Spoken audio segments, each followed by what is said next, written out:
또 그랬습니다. 별것도 아닌 일이었습니다. 그런데 순간 욱 하고 올라왔습니다. 말이 나갔습니다. 표정이 굳었습니다. 목소리가 커졌습니다. 그리고 상대방의 얼굴이 굳어지는 것을 봤습니다. 그 순간 후회가 밀려왔습니다. 또 이랬네. 왜 나는 이것도 참을 수 없을까? 나쁜 사람인가? 이상한 사람인가? 사과를 하고 싶은데 어떻게 해야 할지 모르겠습니다. 그렇게 또 하루가 무거워집니다. 주변 사람들이 하나씩 멀어지는 것이 느껴집니다. 오늘은 이 분노의 정체를 제대로 들여다보겠습니다. 먼저 가장 중요한 말씀을 드리겠습니다. 욱하는 것이 나쁜 사람이기 때문이 아닙니다. 감정 조절이 안 되는 것이 의지가 약한 것이 아닙니다. 분노는 인간의 가장 원초적인 감정 중 하나입니다. 그리고 분노가 폭발하는 데는 반드시 이유가 있습니다. 심리학에서는 분노를 2차 감정이라고 합니다. 분노 아래에는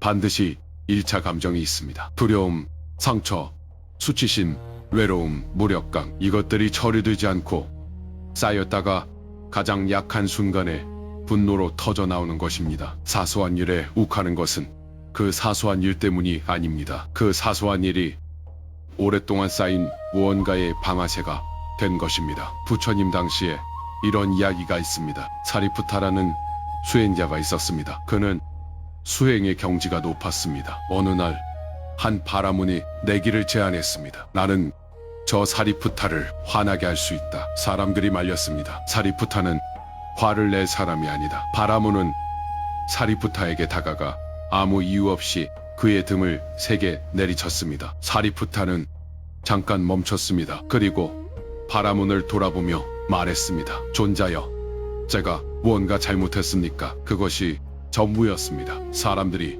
경이로워했습니다. 부처님이 이 일을 들으시고 말씀하셨습니다. 사리푸타의 위대함은 화가 나지 않아서가 아닙니다. 화가 나는 순간을 알아차리고 그것을 관찰할 수 있었기 때문입니다. 분노를 없애는 것이 목표가 아닙니다. 분노를 알아차리는 것이 목표입니다. 이 말씀이 오늘 여러분에게 그대로 닿기를 바랍니다. 분노 조절이 안 되는 이유를 심리학적으로 살펴보겠습니다. 첫 번째 이유입니다. 편도체 납치입니다. 뇌에는 편도체라는 부위가 있습니다. 위험을 감지하고 즉각적인 감정 반응을 일으키는 곳입니다. 위협을 느끼는 순간 편도체가 활성화됩니다. 그리고 이성적 판단을 담당하는 전 전두엽을 순간적으로 차단합니다. 이것을 편도체 납치라고 합니다. 말 그대로 감정이 이성을 납치하는 것입니다. 이 상태에서는 의지로 분노를 참기가 매우 어렵습니다. 뇌 자체가 이성 기능을 차단하고 있기 때문입니다. 독한 것이 의지 부족이 아닌 이유가 여기 있습니다. 두 번째 이유입니다. 트리거가 있습니다. 우리 각자에게는 특정 분노 유발 상황이 있습니다. 무시당한다는 느낌, 통제할 수 없다는 느낌, 불공평하다는 느낌, 인정받지 못한다는 느낌, 이런 느낌들이 어린 시절부터 형성된 상처와 연결될 때 분노가 폭발합니다. 사소한 일에 욱하는 것은 그 사소한 일이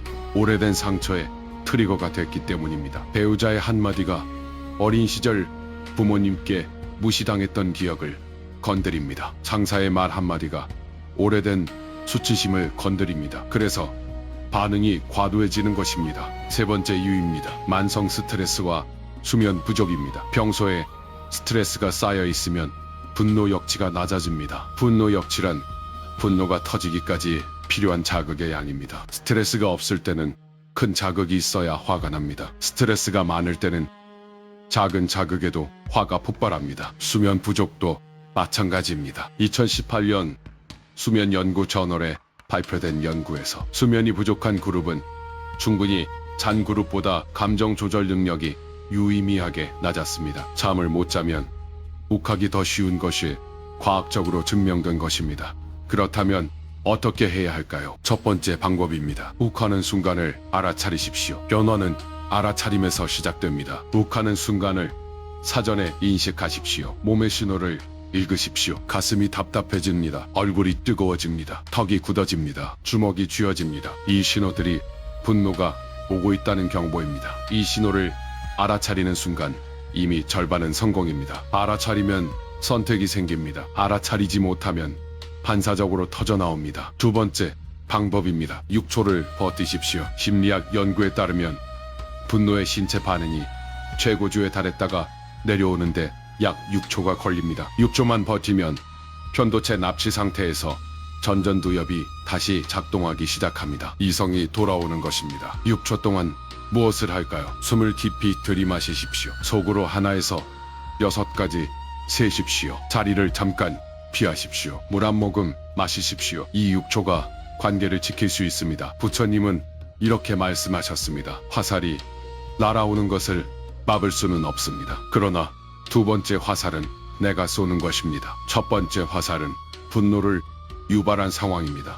두 번째 화살은 내가 폭발하는 것입니다. 두 번째 화살은 내가 선택할 수 있습니다. 세 번째 방법입니다. 분노 아래를 보십시오. 화가 났을 때 이것을 물어보십시오. 나는 지금 사실 무엇을 느끼고 있는가? 두려운가? 상처받은 것인가? 무시당한 느낌인가? 외로운 것인가? 이 질문이 분노의 뿌리를 드러냅니다. 뿌리를 알면 분노가 다르게 보입니다. 화를 내는 대신 이렇게 말해보십시오. 나 지금 무시당하는 느낌이 들어서 많이 힘들어. 이 말이 분노보다 훨씬 효과적으로 상대방에게 전달됩니다. 네 번째 방법입니다. 사후 처리를 하십시오. 화를 내고 나서 후회하는 것으로 끝내지 마십시오. 냉각된 후에 상대방에게 사과하십시오. 그리고 자신에게도 물어보십시오. 왜 그 순간 그토록 화가 났을까? 일기에 써보십시오. 이 반성이 다음번 같은 상황에서 다르게 반응할 수 있게 해줍니다. 패턴을 알면 패턴을 바꿀 수 있습니다. 다섯 번째 방법입니다. 만성 스트레스를 관리하십시오. 욱하는 빈도를 줄이려면 분노 역치를 높여야 합니다. 분노 역치를 높이는 가장 효과적인 방법이 스트레스 관리입니다. 충분히 주무십시오. 규칙적으로 운동하십시오. 명상을 하십시오. 신뢰할 수 있는 사람에게 속마음을 털어놓으십시오. 이것들이 분노 역치를 높여서 같은 자극에도 욱하지 않게 만들어줍니다. 여섯 번째 방법입니다. 전문가의 도움을 받으십시오. 분노가 일상생활을 방해할 정도이거나 중요한 관계를 반복적으로 망치고 있거나 혼자 노력해도 나아지지 않는다면 심리 상담을 받으십시오. 분노 조절 문제는 의지의 문제가 아닙니다. 전문적인 도움이 필요한 영역일 수 있습니다. 도움을 요청하는 것이 약한 것이 아닙니다. 가장 현명한 선택입니다. 마지막으로 이 말씀을 드리고 싶습니다. 욱한다고 나쁜 사람이 아닙니다. 욱하고 후회한다는 것은 여러분이 더 나은 사람이 되고 싶다는 증거입니다. 욱하지 않는 사람은 없습니다. 욱한 후 어떻게 하느냐가 다를 뿐입니다. 오늘 이 영상을 보고 계신 것 자체가 이미 변화의 시작입니다. 부처님은 이렇게 말씀하셨습니다. 분노를 이기는 것은 전쟁에서 이기는 것보다 더 위대한 승리입니다. 그 승리는 분노를 없애는 것이 아닙니다. 분노를 알아차리고 선택하는 것입니다. 여러분은 이미 그 길 위에 있습니다.